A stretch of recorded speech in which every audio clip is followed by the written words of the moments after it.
Bonjour. Aujourd'hui, nous allons essayer de déterminer comment l'organisme s'adapte-t-il à l'effort.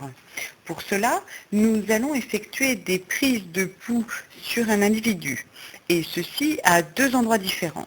Commençons par la prise du pouls au niveau de la carotide. Pour cela, nous plaçons trois doigts sur la carotide, c'est-à-dire en se décalant légèrement sur le côté, et nous allons compter le nombre de pulsations durant quelques secondes. Nous prenons ensuite le pouls au niveau de l'artère radiale. C'est une autre façon de prendre le pouls. Dans ce cas-là, on place les doigts au niveau de l'os de la styloïde. Et pendant 10 secondes, nous allons compter le nombre de pulsations, puis nous multiplierons par 6 pour obtenir le rythme cardiaque sur 1 minute pour cet individu. Généralement, ce rythme cardiaque est entre 50 et 70 battements par minute. Pour faciliter la prise du pouls, nous allons plutôt placer dans l'exercice qui nous est demandé un cardiofréquence-mètre.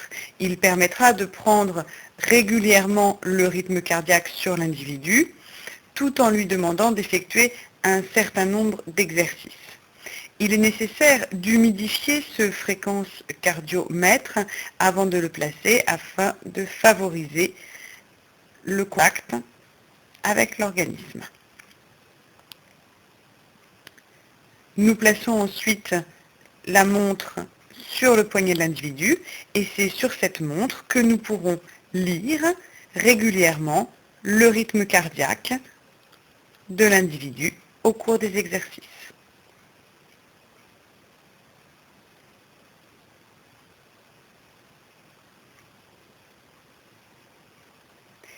Nous allons donc maintenant essayer de voir comment l'organisme s'adapte-t-il à différentes situations.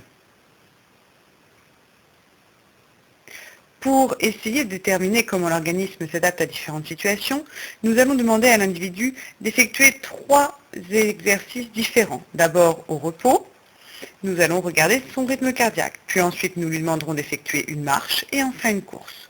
Au repos, le rythme cardiaque de l'individu est donc de 79 battements par minute.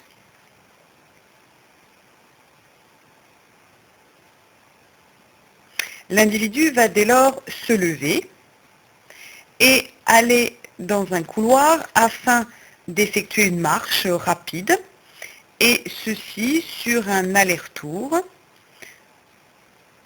de quelques mètres.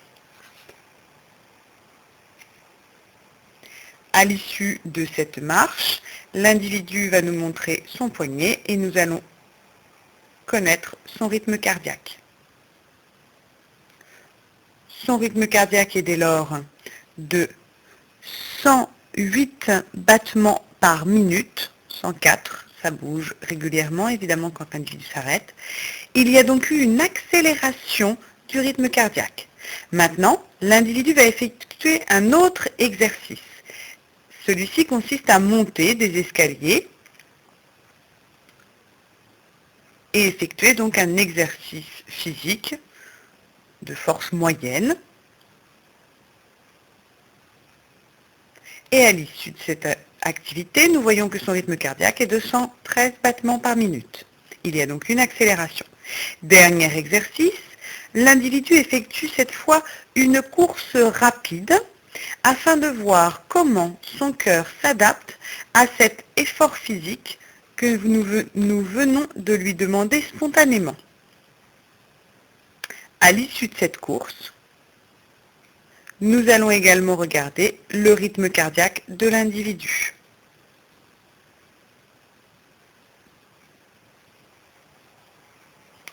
Nous constatons alors sur la montre que le rythme cardiaque est de 146 battements par minute. Il y a donc encore une fois une accélération du rythme cardiaque.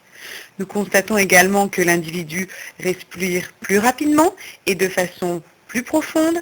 Il y a accélération également de la respiration. Retour au repos, on voit que le rythme cardiaque reste de 120 battements par minute, ce qui reste élevé. C'est ce qu'on appelle la phase de récupération malgré le retour au repos de l'individu, le rythme cardiaque n'est pas encore complètement revenu à sa phase initiale. Nous constatons tout de même que progressivement ce rythme cardiaque diminue et nous allons donc laisser l'individu récupérer durant quelques minutes et au bout de quelques minutes, nous voyons que le rythme cardiaque est redescendu à 88 battements par minute, donc à sa valeur initiale.